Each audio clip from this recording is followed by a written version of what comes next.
Les banquiers n'ont jamais autant suivi les repreneurs, à condition que les projets soient de qualité, avec des gens d'expérience, des gens motivés, des prévisionnels qui tiennent la route, des emplacements géographiques sur les locaux qui sont trouvés de qualité. Quand toutes ces choses-là sont mises en perspective dans le bon sens, le banquier suit. Ce qu'il faut, c'est que vous soyez, vous, motivé à faire quelque chose qui soit rentable. Et c'est là où nous, on intervient.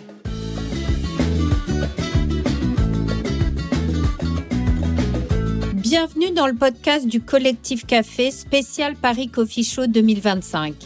Je suis Marie-Hélène Kennedy, productrice de la scène conférence et je vous embarque pour revivre 3 jours totalement caféinés. Plus de 22 conférences et plus de 70 experts m'ont rejoint sur scène pour faire partager leur passion et leurs convictions. Une immersion dans tout ce qui fait vibrer la scène café de spécialité en France aujourd'hui.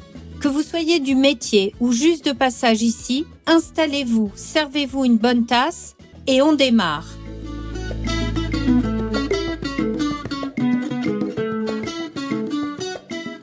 On va tout doucement entamer notre dernière session de cette première journée de conférence du Paris Coffee Show. Alors, je suis Marie-Hélène Kennedy, organisatrice de l'espace conférence, élue au Collectif Café. Mais mon métier principal, c'est d'être formatrice pour l'organisme de formation de Mon Petit Business. Et l'animatrice de cette table ronde à qui je vais passer la parole dans une minute, Séverine Perthéis-Rosset, qui est la cofondatrice de cet organisme de formation, où on accueille des porteurs de projets aussi bien en torréfaction que en ouverture de coffee shop. Alors attention, on va voir, nous ne formons pas au métier de torréfacteur, puisqu'on a d'autres personnes qui font ça très bien, ni au métier de barista. Nos formations, c'est le parcours entreprendre. Voilà. Juste petit sondage avant que je passe la parole à Séverine. Combien parmi vous voudraient ouvrir? Alors je vais poser 2 questions. Un, c'est coffee shop, l'autre, c'est torréfaction. Donc, je vais commencer par torréfaction. Qui veut ouvrir une torréfaction? 2. D'habitude, il y a des années, il y en a beaucoup plus. Alors, autre question. Qui veut ouvrir un coffee shop? Ouais, cool. Eh ben, écoutez, vous êtes à la bonne table ronde. Séverine, à toi l'honneur. Merci Marie-Hélène, merci pour la présentation, l'introduction. Donc en effet, je suis Séverine Perthéis-Rosset, je suis cofondatrice et dirigeante de Mon Petit Business, donc organisme de formation à l'entrepreneuriat. Et j'ai le plaisir d'animer cette conférence aujourd'hui tournée autour de ouvrir son coffee shop ou sa torréfaction artisanale. Et je suis entourée de beau monde. Marie-Hélène qui a fait l'introduction, qui est donc formatrice et consultante en création d'entreprises spécialisée dans l'univers du café.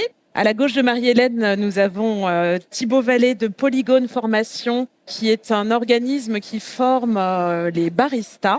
Thibaut aura l'occasion de nous en parler. À côté de Thibaut, c'est Philippe Foutel qui nous fait le plaisir pour la 3e ou 4e année d'intervenir sur ces conférences. Philippe est courtier en financement pour Crédit Pro. Donc Philippe va nous donner un éclairage important sur le financement des projets. Et enfin, nous avons Henri Lemarié, qui est torréfacteur et tête de franchise pour Café Bock.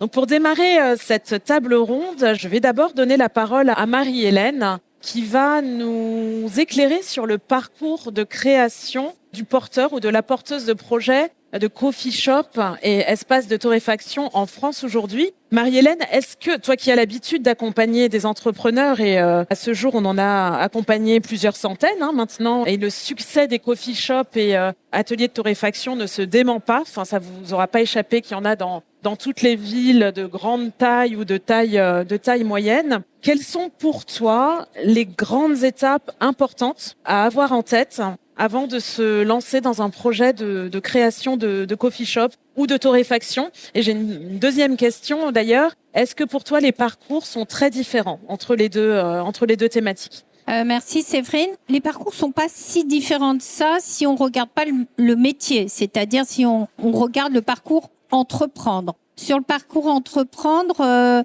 on va retrouver aussi bien pour le coffee shop ou la torréfaction. Et d'ailleurs, certains pourraient avoir l'idée de créer un coffee shop torréfaction ou une torréfaction coffee shop.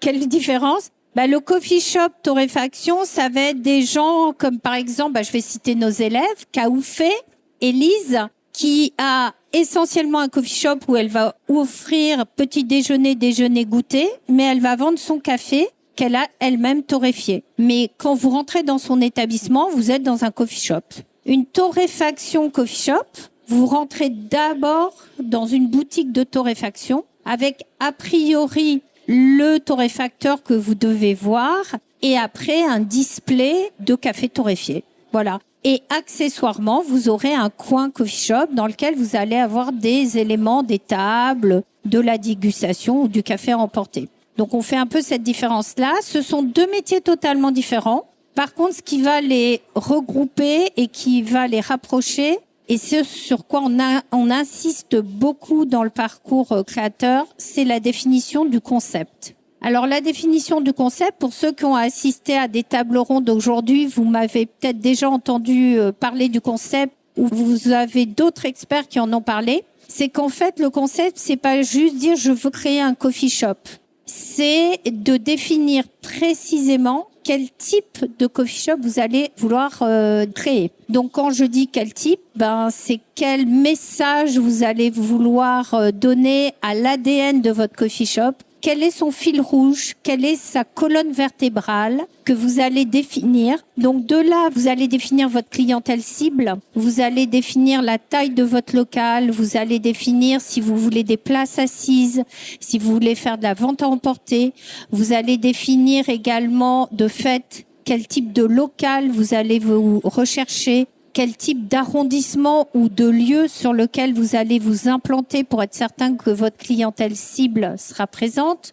Mais aussi, vous allez définir vos jours d'ouverture, vos heures d'ouverture, le type de menu que vous allez servir aussi bien en boisson. Est-ce que vous allez faire du salé, du sucré? Voilà. Donc, vous voyez que, je dirais, dans le parcours entrepreneur, c'est, allez, je vais donner des chiffres, c'est 80% de votre travail, c'est de définir votre concept. Les 20% restants, ça va aller très vite. Ça veut pas dire que c'est négligeable. C'est pas du tout là mon propos. Mais quand vous aurez défini votre concept, vous verrez que trouver un local, aller chercher des financements, ça sera beaucoup plus fluide que si vous n'avez pas défini votre concept. Et même se former, barista, torréfaction, vous allez être beaucoup plus à l'aise parce que quand vous allez rencontrer des formateurs en barista, ils vont vous poser la question, tu vas faire quoi dans ton établissement? Quel type de clientèle tu vises? Qu'est-ce que tu veux servir comme type de café? Donc, vous voyez bien que mettre la charrue avant les bœufs, alors quand est-ce qu'on met la charrue avant les bœufs? On prend un local, on n'a pas défini un concept. J'aimerais bien avoir un buzzer, tu sais, là, bim! Non, on fait pas. Non. On ne choisit pas son local avant d'avoir défini son concept. Voilà. Oui. Oui, on définit son concept, après on va chercher le local. On ne va pas signer un bail commercial, on va pas s'engager financièrement, on va pas acheter des machines, on va pas dépenser de l'argent tant qu'on n'a pas son business plan. Et son business plan, on ne peut le faire que quand on a son concept. Ça semble limpide. Donc pour toi, le concept, c'est vraiment la pierre angulaire du projet. Est-ce que, selon toi, n'importe quel créateur, n'importe quelle créatrice peut lancer n'importe quel concept où il y a quand même une phase d'adéquation entre les deux? Alors oui, effectivement. Merci Séverine de poser la question. Alors avant, on a une petite phase qui s'appelle la phase adéquation personne-projet, qui est une phase où on va vous interroger et on vous demande de vous interroger. Alors, soit vous le faites de votre côté, soit vous le faites quand on est en accompagnement avec vous. C'est finalement, êtes-vous la bonne personne au bon endroit? Parce que vous allez voir que cette phase qui n'a rien à voir avec le modèle économique que vous allez créer, qui est juste de savoir si finalement, vous, à ce moment-là de votre vie, à ce moment-là de votre parcours professionnel, à ce moment-là de votre parcours familial, est-ce qu'il est opportun de changer de carrière, de démarrer, d'ouvrir un coffee shop? Je dis toujours aux porteurs de projets, avant de vouloir ouvrir, posez-vous la question, est-ce que vous êtes passionné du geste métier? Est-ce que vous avez envie d'être barista? Est-ce que vous avez envie d'être torréfacteur? Auquel cas, si la réponse est oui et seulement oui, vous n'avez pas besoin de créer un coffee shop, vous n'avez pas besoin de créer une torréfaction. Vous allez travailler pour des torréfacteurs, vous allez travailler pour des coffee shops, vous allez travailler même pour des restaurants, des hôtels qui développent des postes café de qualité. Et vous verrez que en tant que salarié, vous serez très épanoui aussi dans votre métier. Pour créer, vous devez avoir la dimension et l'envie d'être entrepreneur. Et ça, c'est vraiment important quand on veut créer son coffee shop ou sa torréfaction artisanale. Parce que le premier métier que vous allez faire, c'est entreprendre. Entrepreneur, entrepreneuse, chef d'entreprise, chef E d'entreprise. Que vous soyez commerçant ou pas, c'est secondaire. Oui, vous allez être dans le commerce, mais vous allez être patron d'abord et vous allez devoir gérer et vous adresser des problématiques de chef d'entreprise. Si vous n'avez pas cette volonté-là ou cette dimension-là, je dirais, vous allez vous épanouir dans le café et au contraire, allez-y, mais faites-en votre métier et allez proposer vos services. Et d'ailleurs, ça peut être une étape. Vous pouvez commencer par être barista. C'est même recommandé. Et exactement. Donc, vous verrez qu'on va vous insister à plein de fois à être d'abord barista. Là, je vois des élèves, ils font oui, moi c'est mon cas, Amine. Voilà, il commence par être barista. Donc là, on a un exemple d'un élève et il a fait la formation et depuis, il fait des chiffres barista et il attend l'ouverture, l'opportunité d'ouvrir. Et ça, sur votre CV, ça sera que du plus. Tu m'offres une transition parfaite. En quoi c'est important, et la question s'adresse plutôt à Thibaut, en quoi c'est important de maîtriser le geste métier quand on envisage de se lancer dans un projet de création d'entreprise? Donc Thibaut, je le rappelle, tu es formateur pour Polygone Formation et vous formez des baristas. Exact. Nous, oui, on est un centre de formation et comme tu le disais en introduction, en fait, on forme aussi bien des personnes qui veulent découvrir le métier de barista ou améliorer leur capacité de barista en tant que home barista qu'une personne qui souhaite approcher juste le métier de barista ou même aller au-delà, comme vous conseillez à orienter les gens vers l'ouverture d'un projet d'entreprise. Et c'est là d'ailleurs qu'il y a souvent des synergies qui se font entre nos deux entreprises puisque vous avez clairement les capacités à aiguiller les gens sur toute cette partie business que nous, on maîtrise pour le coup très peu, en tout cas beaucoup moins d'un point de vue chiffré, mais qui par contre, nous, ce qui nous incombe, c'est plutôt cette partie technique qui, pris dans un sens ou dans l'autre, en tout cas, est nécessairement accolée à l'autre puisque on peut très bien effectivement commencer par se dire qu'avant d'ouvrir son coffee shop, on peut avoir une idée, un concept, des coffee shops thématiques sur des pays, sur des idées innovantes, peu importe. De commencer par se former ou en tout cas de faire une immersion dans un coffee shop, c'est quand même souvent la clé déjà pour infirmer ou confirmer son idée. On a beaucoup de personnes en formation qui n'ont pas forcément fait de restauration, de services, qui peuvent venir de milieux très très différents, de la banque, d'endroits où on n'est pas forcément debout toute la journée. Et donc déjà de tester un peu sa capacité à gérer ce genre de dynamique. Oui, même dans le corps, même physiquement, est-ce qu'on supporte? Sans compter que parfois, et ça arrive assez fréquemment, on a des personnes qui ont déjà une première partie de carrière derrière eux où le poste assis était plutôt privilégié. Donc ça peut faire une grosse transition. Et voilà, comme tu le disais, avant de tester son concept, tester ses capacités à entreprendre ce métier en s'exerçant dans le coffee shop des autres, c'est déjà une super première étape. Et alors, il y a des personnes qui sont passées par chez vous et par chez nous qui ont ouvert leur shop et qui sont très OK sur le fait d'accueillir des personnes en immersion pour que justement elles testent un peu leur volonté de s'inscrire là-dedans dans la durée, de voir si vraiment barista, c'est pas juste un hobby pour une semaine et si en fait ça a la capacité de tenir dans le temps. Parce que voilà, une fois qu'on va passer l'étape d'aller voir un financeur, de débloquer une trésorerie perso, puis un prêt, on est engagé pour des années et l'idée c'est que ça soit un projet qui réussisse. Donc pour ça, à la fois il faut techniquement se former et à la fois savoir dans quelle direction on va financièrement. Et aujourd'hui,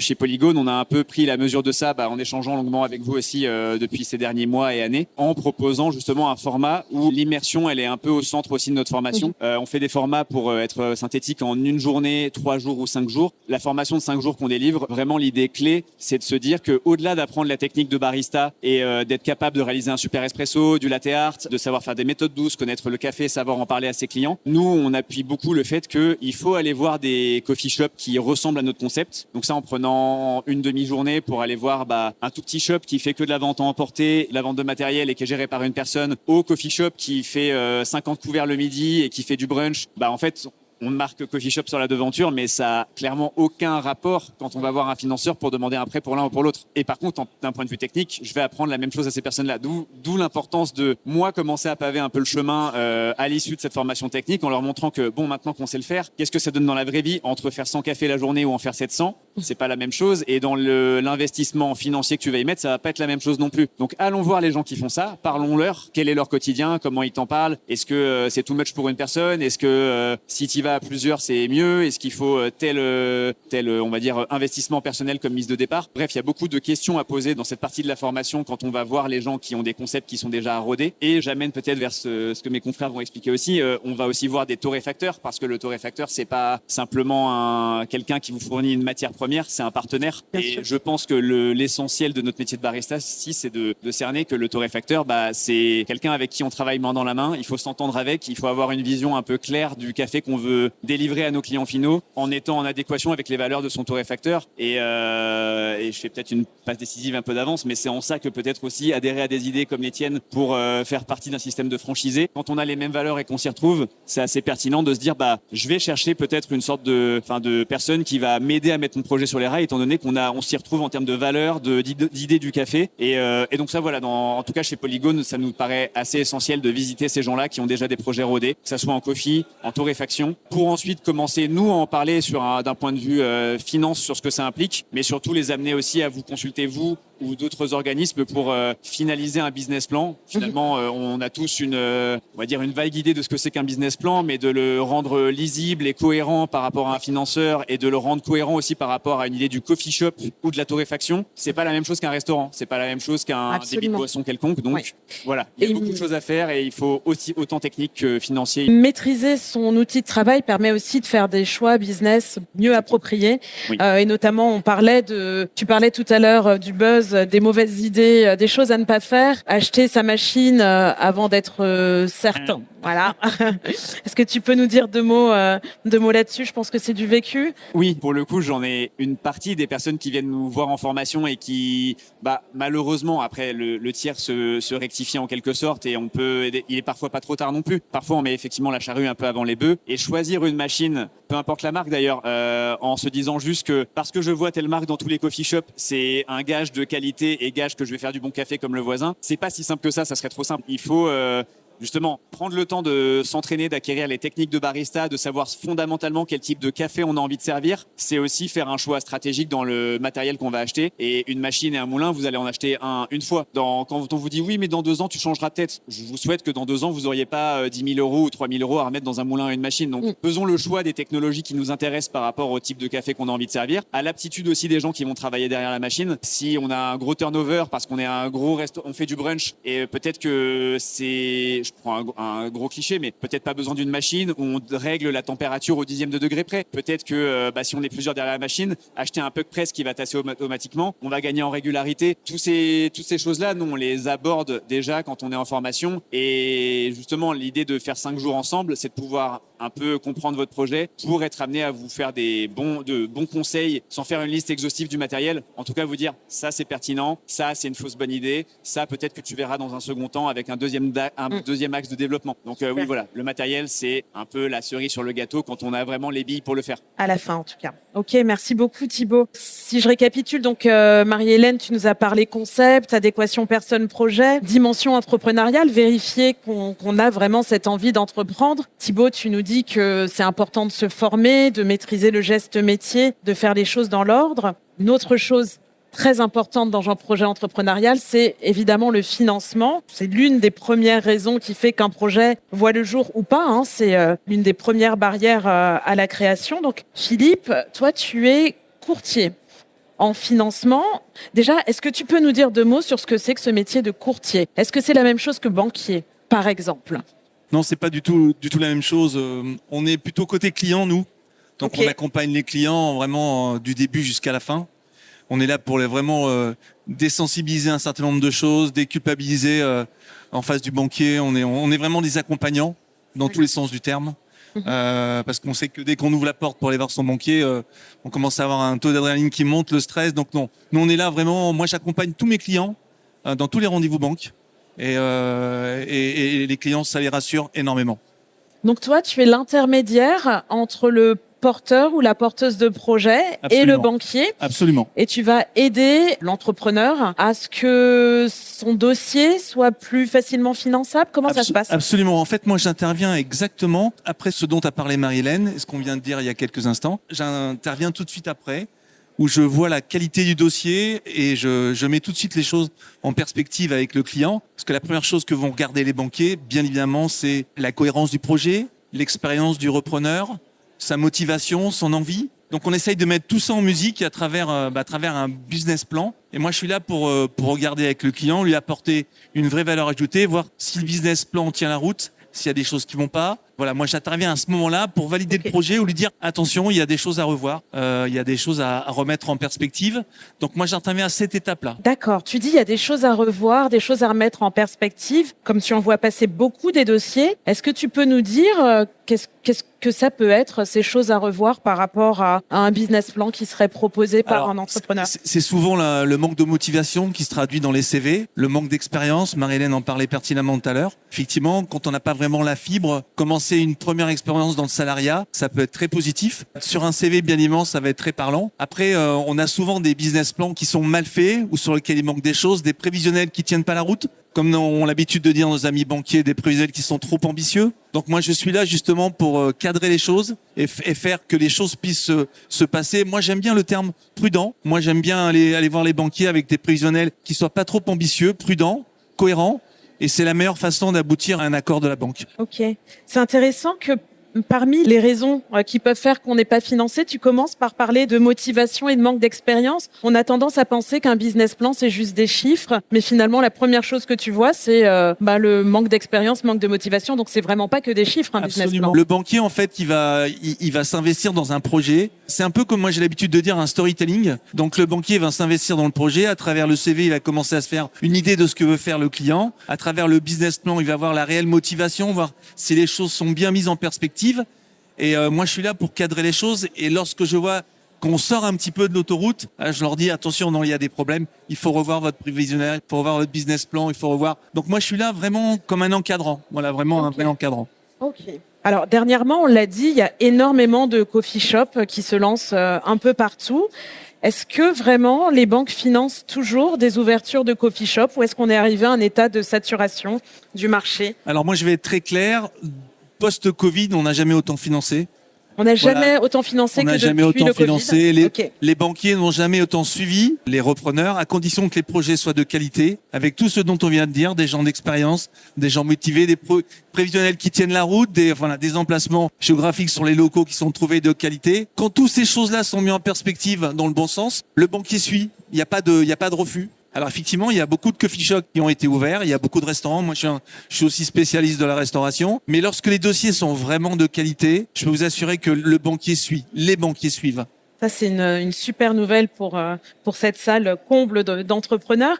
Alors, c'est très difficile de donner des moyennes, mais quand même, est-ce que tu pourrais nous dire quel pourcentage d'apport un entrepreneur devrait amener pour réussir à se faire financer? Est-ce que tu peux nous donner un ratio? Alors, le ratio, sans rentrer dans les détails techniques, le ratio, il doit être plutôt entre 30 et 35% d'apport. Je rentre pas dans les détails techniques, mais voilà, compter un apport entre 30 et 35%, c'est vraiment le critère phare que vont regarder nos amis banquiers. C'est-à-dire que si j'ai besoin d'emprunter 100 000 euros, on va me demander d'apporter entre 30 et 35 000 euros. Absolument. C'est ça. Alors, petite parenthèse que je referme très vite. Derrière, vous avez ce qu'on appelle dans le langage banquier des survaleurs. Ce sont tous les petits frais auxquels on pense pas, mais qui sont importants, que vous retrouvez dans le business plan, comme tout ce qui est quand on achète un fonds de commerce, les droits d'enregistrement, la trésorerie, le fonds de roulement. Enfin, je rentre pas dans les détails. Tous ces petits frais viennent en sus et viennent compléter et doivent être complétés par l'apport du client. En fonds propres, c'est-à-dire que tous ces petits frais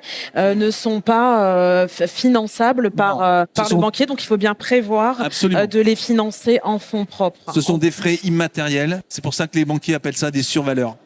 Ok, hyper intéressant. Moi, de ce que j'observe des différents projets, il y a souvent un élément dans le business plan qui est le loyer, la part du loyer dans le chiffre d'affaires potentiel qui est trop important. Des gens qui partent avec des locaux, des fonds de commerce dont le loyer est trop élevé. Est-ce que tu es d'accord avec ça Absolument. Dans les business plans, les prévisionnels qui sont faits notamment par les experts comptables, il y a un certain nombre de ratios auxquels les banquiers sont très attachés et parmi ces ratios, vous avez le ratio du loyer qui ne doit pas dépasser 10% du chiffre d'affaires.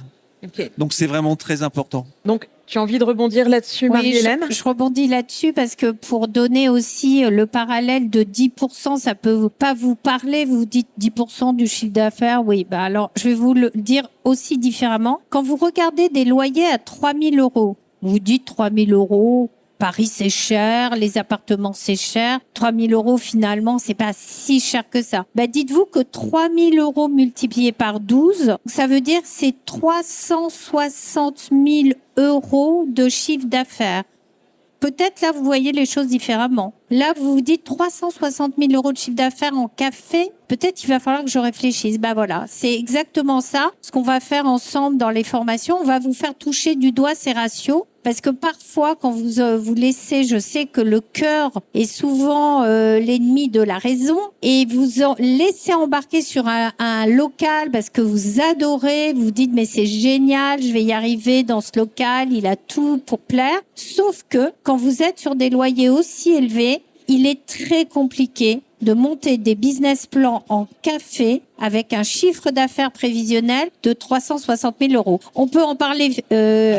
Complètement, je valide totalement. Moi, j'ai une petite astuce que les clients me donnent avec l'expérience aussi, c'est qu'il faut jamais se précipiter sur un local. Il faut prendre le temps de le voir une première fois, de le revoir même une deuxième fois, voire même une troisième fois, avant de se lancer. Et ce que disait Marie-Hélène de façon pertinente, l'importance des loyers, le coût des loyers. D'autant plus que dans un prévisionnel, il n'y a pas que le loyer, il y a plein d'autres choses qui viennent se grever. Donc, effectivement, il faut être très prudent sur les loyers. Oui, Thibaut. Il y a un chiffre qu'on entend beaucoup parmi les baristas, qui est peut-être plus facilement perceptible aussi, c'est que ton loyer doit représenter 3 jours d'ouverture. Absolument. Oui, et en fait, ça c'est assez entendable, c'est que tu as un loyer à 3 000 €, tu dois faire 1 000 € par jour. Donc en gros, faut quand même le faire tourner son coffee shop pour faire 1 000 € par jour. Peut-être qu'au départ, c'est pas si facile. Voilà, c'était un petit chiffre un peu plus... Effectivement, c'est un chiffre qu'on rappelle nous aussi, en effet. Sachant que c'est parfois, on dit entre 2 et 3 jours. Donc si c'est 2 jours, c'est 1 500 € par jour. À coup de café à 5 €, ça en fait des cafés. D'où l'importance de l'emplacement, encore une fois. On dit pas que c'est impossible, mais à ce moment-là, il faut un emplacement numéro 1 avec énormément de passages et un staff, une équipe qui soit dimensionnée pour pouvoir délivrer ces cafés. Et là aussi, on peut parler de ratio par rapport au coût de personnel. Est-ce que Marie-Hélène, le ratio, pour vous donner un autre ratio par rapport à votre chiffre d'affaires, le coût de tous vos salariés, y compris vous-même, ne doit pas dépasser 35 à 40% de votre chiffre d'affaires total. 35 à 40%. Déjà, vous voyez, c'est énorme. Quand vous réfléchissez, quand vous encaissez 100, ça veut dire que vous avez 40 qui partent en frais de personnel liés à la rémunération de vos salariés et à votre rémunération. C'est énorme. Sachant qu'il y a déjà 10 qui sont partis en loyer. Exactement. Donc, on va très vite consommer. Vous allez voir qu'au final, il reste pas tant que ça. Donc, faites très attention au ratio de personnel, mais aussi attention parce que vous vous dites, très bien, donc je vais commencer seul. Mais oui, mais si vous commencez seul, est-ce que vous allez arriver à débiter 200 cafés par jour? C'est finalement la cohérence du projet global qui va être évalué au niveau du C'est un équilibre. C'est un équilibre. C'est un équilibre à trouver et en fait, on le trouve. Mais il faut, c'est mettre un petit peu plus de ça, mettre un peu moins de ça. Et tout ça dans la cohérence conforme à vous, votre envie. Parce que moi, je peux vous faire un business plan qui tient la route, mais vous allez me dire, ouais, mais en fait, c'est pas du tout ça que je veux faire. Désolé, c'est ce qui va être finançable. Ça n'a aucun intérêt pour vous. En fait, ce qu'il faut, c'est que vous soyez, vous, motivé à faire quelque chose qui soit rentable. Et c'est là où, nous, on intervient. Absolument. Parmi les modèles d'entrepreneuriat, donc on pense beaucoup à la création, parfois on pense à la reprise d'une entreprise dont le créateur souhaite céder. Mais il y a aussi un autre modèle de développement qui est celui de la franchise. Et on a Henri ici présent qui peut nous en dire deux mots. Donc Henri, toi tu es torréfacteur, tu es à la tête de Café Bock. Vous développez un modèle de franchise. Est-ce que tu peux nous expliquer ce que c'est la franchise déjà, en quoi ça consiste pour un porteur de projet? La franchise, c'est un réseau d'indépendants. Donc chaque franchisé est un chef d'entreprise et il va exercer dans le cadre défini par la franchise. Alors pourquoi on a choisi ce modèle-là? En fait, il faut partir très loin, il faut partir à l'origine du café. Et le café, les producteurs de café sont en grande souffrance. Si vous avez assisté aux conférences, si vous avez discuté avec les torréfacteurs ici, vous devez l'avoir compris. Et nous, chez Café Bock, on a 2 boutiques au Mans, dans la Sarthe. On fait 30 tonnes à l'année, on se porte bien, tout va bien. Mais on n'a pas la taille suffisante pour pouvoir aider ces producteurs en s'engageant sur des prix, dans la durée, sur du volume, pour leur permettre d'avoir de la visibilité et d'investir dans leur développement. Donc ils sont et ils restent en fragilité et beaucoup de ces producteurs sont en train de disparaître. Donc comment on fait pour développer un réseau, prendre du volume et le faire de façon rapide pour répondre à cette problématique? Eh bien, on a cette solution de la franchise qui permet, nous, de proposer un modèle et à vous, des entrepreneurs. Effectivement, faut être entrepreneur, Marie-Hélène, et à des entrepreneurs, de se dire je vais adhérer à ce projet-là parce que je vais mettre du sens dans ce que je vais faire. Et ce sens global, il est d'aller préserver une filière et de défendre la pérennité de cette filière. Parce que si cette filière s'effondre, il n'y a plus de torréfacteurs. Et s'il n'y a plus de torréfacteurs, il n'y a plus de coffee shop. Donc ce que tu es en train de nous dire, c'est que en étant en franchise, en étant plusieurs, on peut avoir un certain volume qui permet de compter, d'être impactant, d'avoir un impact au niveau de la filière. C'est ce qui t'a conduit à lancer cette franchise? Moi, je suis passé, quand j'ai repris il y a 5 ans, on est à 12 tonnes, on a 30 tonnes, on va peut-être faire 40, 50, je ne sais pas. Mais si un franchisé ouvre, rapidement, il va être à 10 franchisés, 100 tonnes. La courbe de progression peut être extrêmement rapide. Et par contre, la franchise en torréfaction peut faire peur. Ici, on a 2 personnes intéressées sur une centaine de personnes qui veulent ouvrir des coffee shops. D'ailleurs, ça vous fait tous les deux beaucoup de clients, c'est très intéressant. Par contre, le sujet peut faire peur parce que on doit être artisan, on doit investir dans l'équipement, on doit acheter du café avec des cours qui fluctuent, avec toute une masse de notions qui sont difficilement appréhendables. Eh bien, moi, mon travail pour que ça fonctionne, c'est de vous livrer 20 ans d'expérience de chef d'entreprise et 2 ans de structuration de la franchise, du concept de la franchise en torréfaction. Donc, alors on va citer les gros mots, BFR négatif, accompagnement sur le financement. Désolé Philippe, on se connaissait pas encore, mais avec des banquiers pour sortir le torréfacteur de l'assiette d'emprunt pour partir en leasing et puis résumer l'assiette d'emprunt à 70 000 €, ce qui permet un investissement personnel en apport personnel de 20 000 €, dont 10 000 € que l'on peut obtenir auprès d'un réseau initiative. Bref, il y a plein de solutions pour que financièrement, techniquement et commercialement, ça soit tout à fait accessible. Et d'ailleurs, il n'y a pas de CAP de torréfacteur, ça n'existe pas ça. Donc finalement, les 7 personnes qui sont chez nous et qui travaillent chez Café Bock, ce sont des gens qui sont arrivés ces 3 dernières années, qui étaient novices, qui n'y connaissaient rien. Et aujourd'hui, en ce moment, à l'heure où je vous parle, ils sont en train de tenir la boutique et la tenir avec énormément de talent pour 2 raisons. Parce que c'est accessible et parce que le café, c'est un piège. Quand on a mis les doigts dans la torréfaction, on s'embarque dans une passion qui est vraiment, vraiment porteuse. Donc c'est pour ça que c'est réalisable et c'est pour ça qu'on a décidé de construire quelque chose pour vous accompagner dans cette possibilité-là. Donc, rejoindre un réseau de franchise, ce dont tu nous témoignes, c'est que c'est facilitant par rapport au projet de création. Est-ce que tu confirmes, Philippe, que même au niveau des banques, c'est plus facile de se faire financer? Oui, la franchise est aujourd'hui un véhicule qui est utilisé très souvent par les primo-accédants. Les banquiers sont rassurés parce qu'ils savent que derrière, comme le disait pertinemment mon collègue, il y a vraiment un encadrement et une vraie formation ad hoc. Donc les banques sont très friandes et elles aiment beaucoup. Ok, donc on le voit, il y a beaucoup d'avantages à rejoindre un réseau de franchises comme Bock. Quelle est la contrepartie de la part du porteur de projet pour avoir accès à tous ces avantages facilitants? L'avantage, c'est le cadre. La contrepartie, c'est le cadre.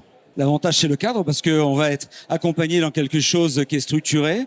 Mais ce cadre, eh bien, il contraint aussi, forcément. On va faire, pour avoir de la masse et pouvoir acheter du café en masse, il faut tous torréfier le même café.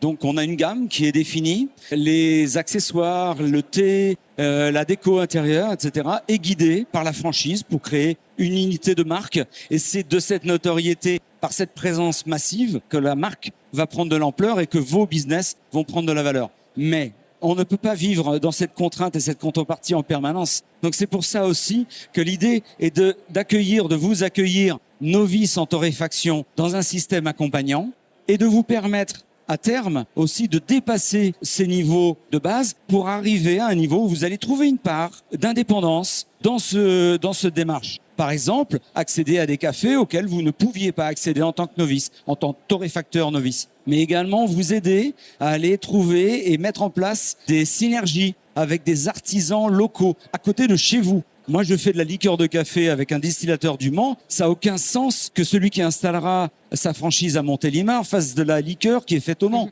Par contre, en tant qu'artisan local, aller chercher la confiturière ou le pâtissier ou le distillateur local, eh bien ça a du sens parce que c'est s'inscrire en tant qu'artisan dans un tissu artisanal local. Et c'est comme ça d'ailleurs qu'on a obtenu la labellisation Collège culinaire de France et on accompagnera les franchisés dans ce genre de démarche pour qu'ils s'établissent vraiment en tant qu'artisans. Donc la contrepartie, c'est le cadre et sa contrainte, mais nous avons prévu aussi des façons de sortir de ce cadre et cette contrainte pour espérer de vivre dans ce partenariat le plus longtemps possible. Et si on raisonne en termes de conditions financières, les modèles de franchise, me semble-t-il, pour y accéder de la part de l'entrepreneur, il y a un droit d'entrée et aussi une redevance, une commission. Comment ça s'articule ? Alors, il y a un droit d'entrée. Chez nous, c'est 25 000 euros. Et alors, c'est compris dans le financement total dont je vous parlais tout à l'heure, évidemment. C'est 25 000 euros qu'on prenne le droit d'accès à la marque, également les formations, toutes les formations nécessaires, les plans d'implantation de vos boutiques et des accompagnements réguliers. Le café, pour pouvoir massifier l'achat, c'est nous qui l'achetons et vous le revendons. Dessus, on prend pas de marge. Parce que l'idée, c'est pas de marger sur le café qu'on vous vend, c'est de vous permettre d'avoir un accès à ce produit dans des petites quantités, pas forcément des sacs de 70 kilos et pas forcément des gros volumes, difficiles à stocker et difficiles à acheter avec beaucoup de trésorerie qui s'en va. L'idée, c'est vraiment de pouvoir faire des conditionnements qui correspondent à des activités en début de fonctionnement et de vous livrer du café pour 2 semaines, payable à 30 jours. Donc ça vous permet d'avoir de la trésorerie et de garder votre trésorerie. Voilà, donc on facilite ça d'un point de vue financier. Par contre, par rapport à votre activité, pour faire vivre le réseau, effectivement, et là je termine sur la redevance, effectivement, il y a 5% de redevance sur le chiffre d'affaires café et 3% de redevance sur le négoce. Il y a un peu de négoce sur le thé, sur des accessoires et des machines. Donc effectivement, cette redevance permet de faire vivre le réseau. Merci beaucoup Henri pour la présentation de ce modèle assez méconnu de la franchise et qui peut être unique et qui peut être une option au moment de la création. Nous arrivons au terme de cette conférence. On a peut-être juste le temps de prendre 1 ou 2 questions de l'auditoire s'il y en a. Bonjour tout le monde. J'ai une question par rapport au modèle, en fait, la franchise. Si on rachète les cafés, est-ce qu'on est obligé d'avoir le même torréfacteur, suivre des courbes prédéfinies? Ça se passe comment par rapport à ça? Au début, oui. Justement, on va avoir des torréfacteurs novices, des gens qui n'ont jamais touché à la torréfaction. Donc, en fait, il faut les aider. Et l'idée, c'est de vous faciliter aussi l'accès. Comme tu le disais tout à l'heure, Thibaut, un néo-entrepreneur, c'est pas forcément un manager né. C'est pas quelqu'un qui va pouvoir absorber le salaire fixe d'un salarié. Donc, l'idée, c'est aussi de pouvoir commencer seul. Donc, il faut que la machine soit accompagnante pour pouvoir automatiser la tâche. Donc, vous êtes torréfacteur, vous êtes formé, vous savez ce que vous faites. Mais la machine vous permettra en fait d'avoir ces automatismes qui vous permettront d'être seul en boutique et puis de vous rassurer. Et parce que vous aurez pris vos aises, parce que l'activité se développera, à ce moment-là, on pourra passer à une phase supérieure où là, on commencera à faire des cours personnalisés et peut-être que celui qui torréfie le même café à Marseille ou à Lille devra peut-être adapter un petit peu sa torréfaction en fonction de son marché local. Et c'est quel torréfacteur? Alors le torréfacteur choisi pour l'instant, c'est le Stronghold S9X. Torréfacteur électrique avec destruction des fumées, donc on peut se mettre dans n'importe quelle boutique. On n'a pas besoin de gaz, on n'a pas besoin de cheminée. Oui, ça c'est un point intéressant. Pas besoin d'extracteur dans les locaux. J'ai dans ma boutique, c'est pas un S9X, c'est un Phoenix, mais il est électrique avec un destructeur des fumées. Donc on se branche en triphasé, ça se fait n'importe où, et on sort de l'air chaud à l'extérieur. On n'a pas besoin de cheminée, pas besoin de ramonage. C'est beaucoup plus facile d'accès. Une question peut-être encore. Dernière question. Bonjour, Thomas Loyer. Et moi j'ai une question, c'est combien de temps à peu près en général il faut pour un torréfacteur novice en formation ou autre pour devenir torréfacteur et aboutir aussi à son projet, enfin que son projet aboutisse. Je pense que c'est une question pour toi, Marie-Hélène. Alors oui, c'est une question pour moi, mais pas uniquement pour moi. Voilà. Alors on dit que entre le moment où vous avez votre projet, l'idée, et le moment où vous allez ouvrir, il va s'écouler environ 1 an. Voilà. C'est pour vous donner un petit peu, un ordre d'idée. Alors, bien sûr, c'est une moyenne parce que vous avez des gens qui vont être beaucoup plus longs, puis des gens qui vont être un peu plus rapides. Pas beaucoup plus rapides. Ne croyez pas que vous allez ouvrir en 3 mois. Ça n'existe pas. Ni même en 4 mois. C'est impossible. Alors, par contre, pour répondre à votre autre question, c'est là, je vais passer la main à mes collègues.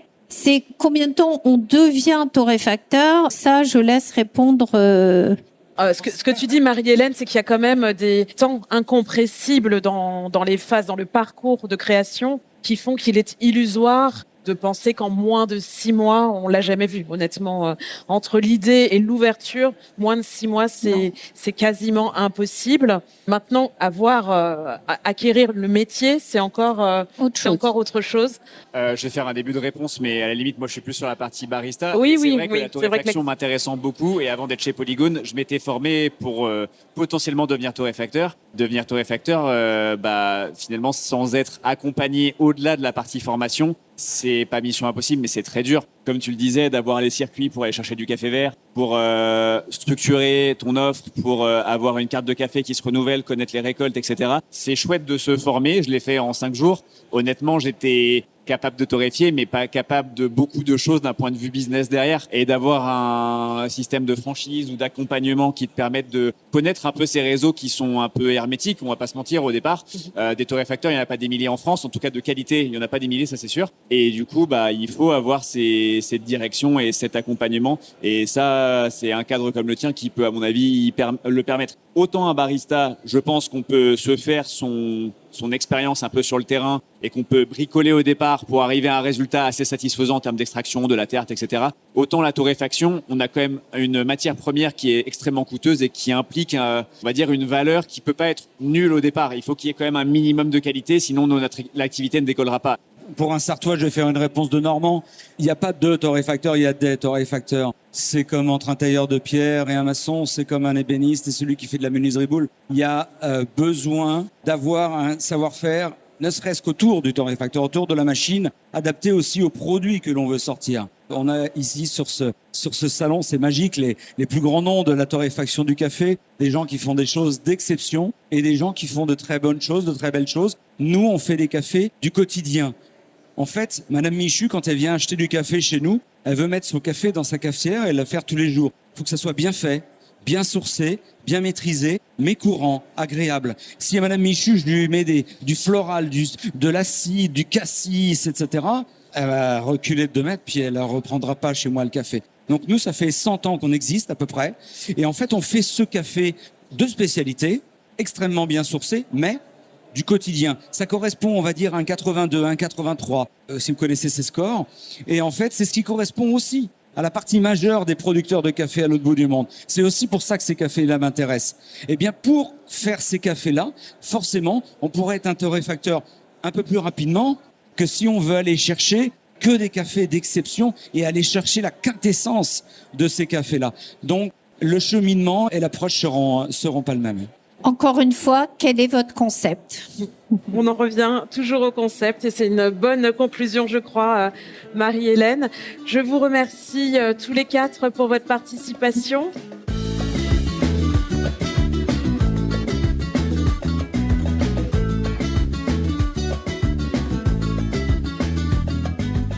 Eh bien voilà, l'épisode est terminé. J'espère qu'il vous a plu. N'hésitez pas à écouter les autres podcasts de ces 3 jours caféinés. Et sinon, on se donne rendez-vous en septembre pour le prochain Paris Coffee Show. En attendant, si vous voulez rester au courant des dernières actualités du café de spécialité en France, abonnez-vous au compte du Collectif Café et du Paris Coffee Show sur vos réseaux sociaux.